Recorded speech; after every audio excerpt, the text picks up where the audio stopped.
Hello friends, welcome to study कर। मैं हूं आपका दोस्त प्रभाकर। आज के इस महत्वपूर्ण लेक्चर में हम डिस्कस करने वाले हैं 24 अक्टूबर 2023 के मोस्ट इंपॉर्टेंट करंट अफेयर्स के क्वेश्चन। तो आप इस पूरे लेक्चर को बहुत ही ध्यान से लास्ट तक जोड़ देखिएगा। आज का पहला और इंपॉर्टेंट क्वेश्चन है, विशन सिंह बेदी का निधन हो गया है, वह किस खेल से संबंधित थे? आंसर हो जाएगा क्रिकेट। तो दोस्तों, विशन सिंह बेदी क्रिकेट से संबंधित थे, तो उनका अभी हाल ही में निधन हो गया है। अगर हम बात करें विशन सिंह बेदी के बारे में, तो वो भारतीय क्रिकेट टीम के कप्तान भी रहे हैं और एक बहुत ही उम्दा किस्म के स्पिनर रहे हैं। उनका जन्म 25 सितंबर 1946 को अमृतसर, पंजाब में हुआ था। उन्होंने भारत के लिए टेस्ट क्रिकेट खेला है 1966 से 1979 तक। भारत के लिए 67 टेस्ट मैच खेले हैं, जिसमें उन्होंने 266 विकेट लिए हैं। अगर हम फर्स्ट क्लास मैच की बात करें तो 370 फर्स्ट क्लास मैच खेले हैं, जिसमें उन्होंने 1560 विकेट लिए हैं। वनडे मैच की बात करें तो 10 वनडे मैच खेले हैं, जिसमें उन्होंने 7 विकेट लिए हैं। उन पर एक किताब लिखी गई है जिसका नाम है सरदार ऑफ स्पिन, और ये जो किताब है उनकी बेटी नेहा बेदी के द्वारा लिखी गई है। चलिए दोस्तों, अब हम डिस्कस करते हैं हाल ही में हुए कुछ प्रमुख निधन। तो फिनलैंड के पूर्व राष्ट्रपति मार्टी अहतिसारी का अभी हाल ही में निधन हुआ है। याद रखिएगा कि इन्हें नोबेल शांति पुरस्कार से भी सम्मानित किया गया था। पूर्व मुख्य चुनाव आयुक्त MS गिल का अभी हाल ही में निधन हुआ है। अभी हाल ही में टेरेंस डेविस का निधन हुआ है, वह एक ब्रिटिश फिल्म मेकर थे। माइकल गैम्बन का निधन हुआ है, वह भी एक एक्टर थे। MS स्वामीनाथन को जरूर आप याद रखिएगा, वो भारत में हरित क्रांति के जनक थे, तो उनका भी अभी हाल ही में निधन हुआ है। KG जॉर्ज का निधन हुआ है, वो मलयालम फिल्म निर्माता थे। और गीता मेहता जी का निधन हुआ है, वह एक प्रसिद्ध लेखिका थी। एक्स्ट्रा नॉलेज में हम डिस्कस करेंगे खिलाड़ियों द्वारा लिखित पुस्तकें। तो गोल नामक जो पुस्तक है वो मेजर ध्यानचंद ने लिखी थी। गोल्डन हैट्रिक बलबीर सिंह ने लिखी थी। गोल्डन गर्ल लिखी थी PT उषा ने। My best game of chess पुस्तक को लिखा है विश्वनाथन आनंद ने। आइडल्स पुस्तक को लिखा है सुनील गावस्कर ने। हाउ आई प्ले गोल्फ को लिखा है टाइगर वुड्स ने। टाइगर वुड्स जो थे वो गोल्फ से रिलेटेड खिलाड़ी थे और ये अमेरिका के खिलाड़ी थे। सनी डेज पुस्तक को लिखा है सुनील गावस्कर ने। क्रिकेट माई स्टाइल पुस्तक को लिखा है कपिल देव ने। तो ये हैं खिलाड़ियों के द्वारा लिखी गई कुछ प्रमुख पुस्तकें। आप इस पूरे लेक्चर को बहुत ही ध्यान से लास्ट तक देखिएगा। लास्ट में आपसे एक क्वेश्चन पूछा जाएगा जिसका आंसर कमेंट बॉक्स में देना है। अगर आप चैनल पर पहली बार आए हैं तो सब्सक्राइब कर लें, बेल आइकन भी दबा लें, जिससे आपको समय पर सबसे पहले नोटिफिकेशन मिल सके। PDF के लिए आप हमारे टेलीग्राम चैनल से जुड़ सकते हैं। आपको टेलीग्राम पर जाना है, स्टडी कर ऑफिशियल सर्च करना है तो हमारा चैनल मिल जाएगा, और इस चैनल को ज्वाइन करना है तो आपको PDF भी मिल जाएगा। आपके लिए एक बहुत ही बड़ी खुशखबरी है कि आपके चैनल स्टडी कर की जो ई बुक है उसको लॉन्च कर दिया गया है। तो ये जो ई बुक है ये सितंबर माह की करंट अफेयर्स की ई बुक है। ये आपके एग्जाम की दृष्टि से बहुत ही इंपॉर्टेंट ई बुक होने वाली है, क्योंकि इसमें हर उस टॉपिक को कवर किया गया है जो आपके एग्जाम की दृष्टि से बहुत ही महत्वपूर्ण था। सबसे स्पेशल बात यह की गई है कि इसके इंग्लिश वर्जन को भी लॉन्च किया गया है, तो अब इसका इंग्लिश वर्जन भी आपको उपलब्ध हो जाएगा। तो ये ई बुक मिलेगी हमारे ऐप पर, तो आप ऐप को इंस्टॉल कर लीजिएगा प्ले स्टोर से, या फिर डिस्क्रिप्शन बॉक्स में इसका लिंक दिया गया है तो वहां से भी आप इंस्टॉल कर सकते हैं। जैसे ही आप इस ऐप को इंस्टॉल करेंगे, सारी जानकारी भरेंगे, उसके बाद आपको कुछ इस प्रकार का इंटरफेस दिखाई देगा। तो जब आप ई बुक वाले ऑप्शन पर जाएंगे तो आपको ई बुक मिल जाएगी। हमारे ऐप पर डेली क्विज और PDF, इसके अलावा टेस्ट सीरीज भी उपलब्ध है, तो आप इन सभी का भी फायदा उठा सकते हैं। और आपके लिए एक व्हाट्सएप चैनल बनाया गया है, तो उसका लिंक डिस्क्रिप्शन बॉक्स में दिया गया है, वहां पर भी आप हमसे जुड़ सकते हैं। अगला प्रश्न है, संयुक्त सैन्य अभ्यास हरिबाऊ शक्ति भारत और किस देश के बीच शुरू हुआ है? आंसर हो जाएगा मलेशिया। तो भारत और मलेशिया के बीच में अभी कौन सा अभ्यास शुरू हुआ है? हरिमाऊ शक्ति। दोस्तों, अगर हम हरिमाऊ शक्ति 2023 की बात करें तो यह एक संयुक्त द्विपक्षीय प्रशिक्षण अभ्यास है जिसमें भारत और मलेशिया भाग ले रहे हैं। इसका आयोजन 23 अक्टूबर से 5 नवंबर तक किया जाएगा और इसका आयोजन किया जाना है मेघालय की उमरोई छावनी में। दोस्तों, मलेशिया का जो दल शामिल हुआ है इसमें 5वीं रॉयल बटालियन शामिल हुई है और भारतीय दल जो शामिल हुआ है वो राजपूत रेजिमेंट शामिल हुआ है। अंतिम संस्करण इसका नवंबर 2022 में पुलाई मलेशिया में आयोजित किया गया था। अब हम 2023 के कुछ प्रमुख युद्धाभ्यास डिस्कस कर लेते हैं। तो जो मालाबार अभ्यास है ये 4 देशों के बीच आयोजित किया जाता है, अमेरिका, जापान, भारत और ऑस्ट्रेलिया। 13वां बोल्ड कुरुक्षेत्र अभ्यास 2023 भारत और सिंगापुर के बीच आयोजित किया गया था। कॉन्कर्ड एक्सरसाइज 2023 का आयोजन भारत और यूनाइटेड किंगडम के बीच हुआ है। 7वां अजय वॉरियर अभ्यास भारत और यूनाइटेड किंगडम के बीच हुआ है। कोप इंडिया अभ्यास की बात करें तो ये भारत और अमेरिका के बीच हुआ है। और 10वां सिलिनेक्स अभ्यास 2023 का आयोजन भारत और श्रीलंका के बीच हुआ है। अब आपको कमेंट बॉक्स में ये बताना है कि जो धर्म गार्जियन अभ्यास था ये भारत और किस देश के बीच आयोजित किया गया है। यहाँ पर बात आई है मलेशिया की, तो मलेशिया एशिया महाद्वीप में ही स्थित है। कैपिटल इसकी कुआलालंपुर है और यहाँ की जो करेंसी है वो है मलेशियाई रिंगिट। प्राइम मिनिस्टर हैं अनवर इब्राहिम और यहाँ के राजा हैं अल सुल्तान अब्दुल्ला। अगर हम मलेशिया के मैप को देखें तो इस प्रकार से ये 2 भागों में बटा हुआ है और 2 भागों में बांटने वाला जो सागर है वो है साउथ चाइना सी। तो इस पॉइंट को भी आप याद रखिएगा। अगला प्रश्न है एशियन पैरा गेम्स 2023 में अबनी लेखरा ने शूटिंग में कौन सा मेडल जीता है? तो उन्होंने गोल्ड मेडल जीता है। दोस्तों जिस प्रकार से अभी हाल ही में एशियन गेम्स आयोजित किए गए हैं चाइना के होंगजोउ में, उसी प्रकार से अब चाइना के होंगजोउ में एशियन पैरा गेम्स आयोजित किए जा रहे हैं। तो इसमें राजस्थान की जो अबनी लेखरा हैं उन्होंने महिलाओं की R2 10 meter air rifle standing SH first श्रेणी में गोल्ड मेडल जीत लिया है। उन्होंने टोक्यो ओलंपिक 2020 में भी शूटिंग में गोल्ड मेडल जीता था। तो इस पॉइंट को भी आप नोट कर लीजिएगा। अब ये जो एशियन पैरा गेम्स आयोजित किए जा रहे हैं इसमें गोल्ड मेडल अब तक किसने किसने जीता है, चलिए उनके नाम डिस्कस करते हैं। तो अंकुर धामा ने 5000 मीटर T11 प्रतिस्पर्धा में गोल्ड मेडल जीता है। निषाद कुमार ने हाई जंप में गोल्ड मेडल जीता है। शैलेश कुमार ने भी हाई जंप में ही गोल्ड मेडल जीता है। इसी प्रकार से प्रणव शर्मा की बात करें तो इन्होंने क्लब थ्रो में गोल्ड मेडल जीता है। अबनी लेखरा ने शूटिंग में और प्रवीण कुमार ने हाई जंप में गोल्ड मेडल जीता है। तो दोस्तों चाइना के होंगजोउ में 22 से 28 अक्टूबर तक चौथे एशियाई पैरा खेलों का आयोजन होने वाला है। इसमें भारत के 303 पैरा एथलीट शामिल हो रहे हैं और इसके अलावा 143 कोच भी इसमें शामिल हुए हैं। तो अभी जो एशियन गेम्स आयोजित किए गए थे चलिए उनको भी डिस्कस कर लेते हैं। तो जो एशियन गेम्स अभी 2023 में आयोजित किए गए थे ये 2022 के एशियन गेम्स थे जो कि 2023 में आयोजित किए गए थे। यह इसका 19वां संस्करण था और ये होंगजो शहर चाइना में आयोजित किए गए थे। इसका आयोजन 23 सितंबर से 8 अक्टूबर 2023 तक किया गया था। इसके शुभंकर थे कोंग कोंग, लियान लियन और चेन चेन। दोस्तों एशियन गेम्स का जो पहला संस्करण है ये 1951 में किया गया था। एशियन गेम्स 2026 का आयोजन आईची और नागोया जापान में किया जाएगा। एशियन गेम्स 2023 में भारत ने कुल 107 मेडल जीते हैं। दोस्तों अगर हम मेडल टैली की बात करें तो चाइना पहले स्थान पर रहा है, इसने 383 मेडल। दूसरे स्थान पर जापान, इसने 188 मेडल। तीसरे स्थान पर साउथ कोरिया, इसने 190 मेडल और चौथे स्थान पर रहा है भारत। तो भारत ने 28 गोल्ड, 38 सिल्वर और 41 ब्रॉन्ज मेडल के साथ कुल 107 मेडल जीते हैं। नेक्स्ट क्वेश्चन है अबू धाबी मास्टर्स 2023 बैडमिंटन में महिला एकल का खिताब किसने जीता है? तो उन्नति हुड्डा ने जीता है। उन्नति हुड्डा तो उन्होंने सामिया इमाद फारूकी को हराकर अबू धाबी मास्टर्स 2023 में महिला एकल्स का खिताब जीता है। यह उनका दूसरा BWF सुपर 100 वर्ल्ड टूर खिताब है। इससे पहले उन्होंने पिछले साल 14 साल की उम्र में BWF खिताब जीता था और जब उन्होंने ये खिताब जीता था तो वो BWF खिताब जीतने वाली सबसे कम उम्र की भारतीय बनी थी। दोस्तों अगर हम बात करें Abu Dhabi masters 2023 badminton tournament की तो इसका आयोजन 17 से 22 अक्टूबर 2023 तक अबू धाबी UAE में आयोजित किया गया है। चलिए दोस्तों यहाँ पर बात आई है बैडमिंटन की, तो बैडमिंटन से रिलेटेड कुछ करंट अफेयर्स रिवाइज कर लेते हैं।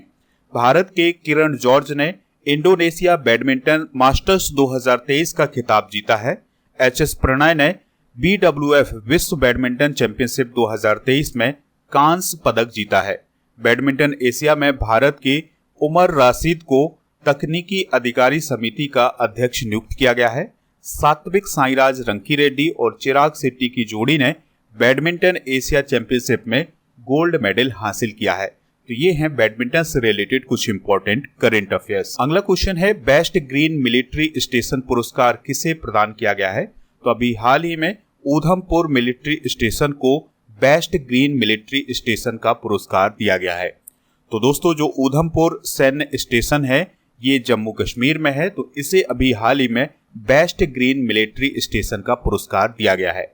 और यह जो सम्मान है या यह जो पुरस्कार है ये अभी नई दिल्ली में आयोजित कमांडरों के सम्मेलन के दौरान थल सेना अध्यक्ष जनरल मनोज पांडे जी के द्वारा प्रदान किया गया है। देहरादून मिलिट्री स्टेशन ने दूसरा सर्वश्रेष्ठ पुरस्कार प्राप्त किया है। इसके अलावा बीकानेर मिलिट्री स्टेशन को सर्वश्रेष्ठ परिवर्तनकारी स्टेशन का पुरस्कार दिया गया है। तो ये पुरस्कार जो दिए गए हैं अभी हाल ही में, इनको आप नोट कर लीजिएगा। बात आई है पुरस्कार की, तो हाल ही में प्रदान किए गए कुछ प्रमुख पुरस्कार भी डिस्कस कर लेते हैं।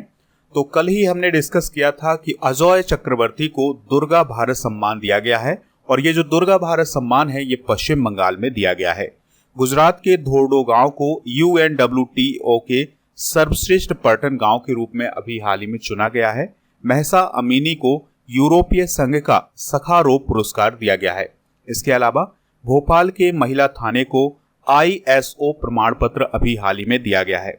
शिव शंकरी को सरस्वती सम्मान 2022 से सम्मानित किया गया है, और क्लाउडिया गोल्डन को अर्थशास्त्र का नोबेल पुरस्कार अभी हाल ही में दिया गया है। दिलीप नोंग मैथेम की बात करें तो मणिपुरी भाषा में इन्हें बाल साहित्य पुरस्कार अभी हाल ही में प्रदान किया गया है। तो ये है अभी हाल ही में दिए गए कुछ प्रमुख पुरस्कार। नेक्स्ट क्वेश्चन है, UNWTO ने मड़ला गांव को सर्वश्रेष्ठ पर्यटन गांव की सूची में शामिल किया है। यह किस राज्य में स्थित है? आंसर हो जाएगा मध्य प्रदेश। तो इसी प्रकार का क्वेश्चन कल हमने डिस्कस किया था, लेकिन कल जब करंट अफेयर्स बनाया था तब तक इस गांव के बारे में सूची जारी नहीं की गई थी। तो दोस्तों ये क्वेश्चन छूट गया था, नहीं तो कल के क्वेश्चन में ही ऐड होता। तो आज जो क्वेश्चन बना है इसको भी आप नोट कर लीजिएगा। तो UNWTO के द्वारा मड़ला गांव को सर्वश्रेष्ठ पर्यटन गांव की सूची में शामिल किया गया है। यह मध्य प्रदेश में स्थित है। तो 22 अक्टूबर को United Nations World Tourism Organization यानी UNWTO के द्वारा सर्वश्रेष्ठ पर्यटन गांव की लिस्ट जारी की गई है। इस लिस्ट में मध्य प्रदेश के पन्ना जिले के मड़ला गांव को भी शामिल किया गया है। और ये जो लिस्ट जारी की गई है इसमें किसी भी गांव के कल्चरल डाइवर्सिटी, लोकल वैल्यू और कुलिनरी ट्रेडिशन को संरक्षित करने वाले अग्रणी गांव को चुना जाता है। तो इस सूची में दुनिया भर के 54 गांवों को चुना गया है। इसमें मध्य प्रदेश के पन्ना जिले का मड़ला गांव भी शामिल है। दोस्तों, जो 19 अक्टूबर को सूची जारी की गई थी उस लिस्ट में गुजरात के धोर्डो गांव को शामिल किया गया था। तो ये 2 गांव आप जरूर नोट करिएगा। अब हम बात करते हैं United Nation World Tourism Organization की। तो इसकी स्थापना साल 1946 में की गई थी। हेडक्वार्टर इसका मैड्रिड, स्पेन में है। UNWTO यूनाइटेड नेशन की यानी UN की एक विशेष संस्था है। इस संगठन में 156 देश शामिल हैं। भारत 1975 में इस संगठन का सदस्य बना था। दोस्तों, आप याद रखिएगा कि केंद्रीय पर्यटन मंत्री कौन है? जी किशन रेड्डी। तो इनको भी आप नोट कर लीजिएगा। नेक्स्ट क्वेश्चन है, हाल ही में भारतीय नौसेना को कौन सा जहाज प्राप्त हुआ है? आंसर हो जाएगा INS इम्फाल। यानी कि जो INS इम्फाल है ये अभी हाल ही में भारतीय नौसेना को प्राप्त हुआ है। तो मुंबई में भारतीय नौसेना को एक और स्वदेशी जहाज मिल गया है, और इस स्वदेशी जहाज का नाम है INS इम्फाल।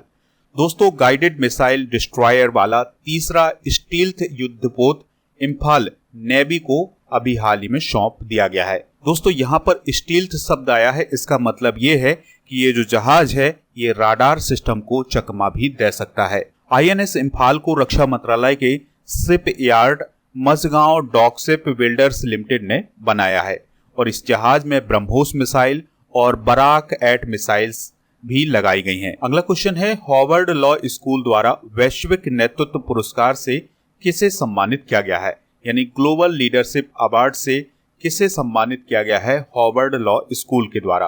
तो हमारे देश के जो चीफ जस्टिस हैं D.Y. चंद्रचूड़ जी, तो उन्हें अभी हाल ही में हार्वर्ड लॉ स्कूल के द्वारा ग्लोबल लीडरशिप अवार्ड से सम्मानित किया है। तो दोस्तों, ये सम्मान उन्हें इसलिए दिया गया है क्योंकि वो कभी हार्वर्ड लॉ स्कूल में छात्र के रूप में भी रह चुके हैं।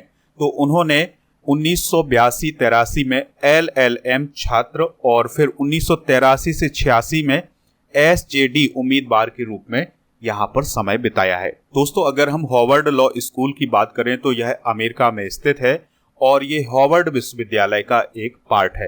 हार्वर्ड विश्वविद्यालय की बात करें तो इसकी स्थापना 1817 में की गई थी। नेक्स्ट क्वेश्चन है, मिशन महिला सारथी का शुभारंभ किस राज्य में किया गया है? तो अभी हाल ही में उत्तर प्रदेश में मिशन महिला सारथी का शुभारंभ किया गया है।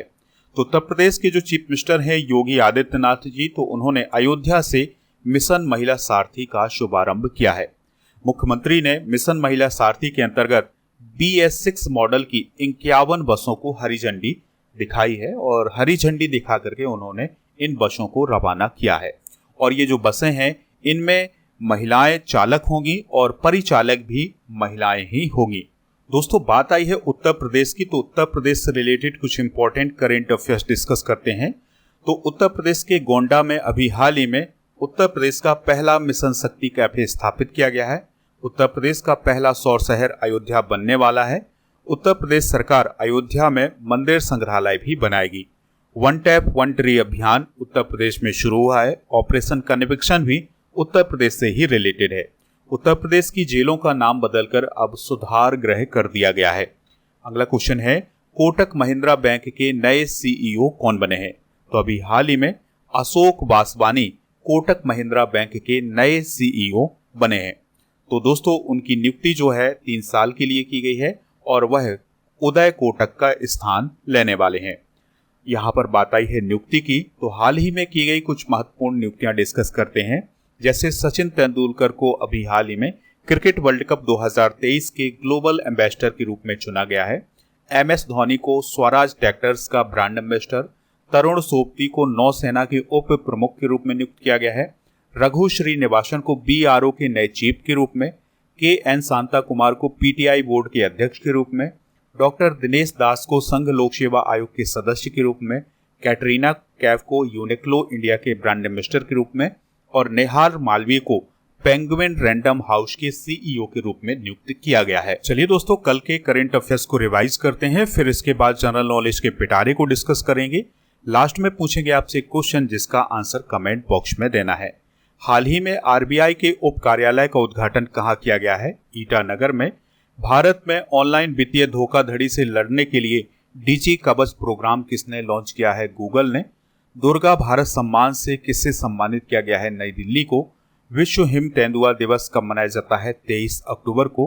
अपतटीय जहाज से इलेक्ट्रोमैग्नेटिक रेलगन को सफलतापूर्वक लॉन्च करने वाला पहला देश कौन बना है? जापान। 2024 में E-प्रिक्स के दूसरे संस्करण की मेजबानी कौन सा शहर करेगा? तो वो करेगा हैदराबाद। हेलवेट पैकार्ड ने किसे भारत के लिए वरिष्ठ उपाध्यक्ष और MD नियुक्त किया है? इप्सिता दास गुप्ता को। श्रद्धांजलि फ्लाईओवर का उद्घाटन किस राज्य में किया गया है? तो ये असम राज्य में किया गया है। UNWTO ने सर्वश्रेष्ठ पर्यटन गांव 2023 से धोर्डो गांव को सम्मानित किया है। यह किस राज्य में है? तो यह गुजरात राज्य में स्थित है। आज के जनरल नॉलेज के पिटारे में हम डिस्कस करेंगे विश्व के प्रमुख घास के मैदान। जैसे सवाना घास का जो मैदान है वो अफ्रीका में पाया जाता है, जो कि एक उष्णकटिबंधीय क्षेत्र है। लानोस की बात करें तो ये वेनेजुएला और कोलंबिया में, पेरिज संयुक्त राज्य अमेरिका और कनाडा में, पंपास अर्जेंटीना में, बेल्ड दक्षिण अफ्रीका में शीतोष्ण क्षेत्र में पाया जाता है। डाउन्स की बात करें तो ये ऑस्ट्रेलिया में, स्टेपीज एशिया और यूरोप में, कंबोज ब्राजील में, पटाना श्रीलंका में और पोर्टलैंड ऑस्ट्रेलिया में पाया जाने वाला घास का मैदान है।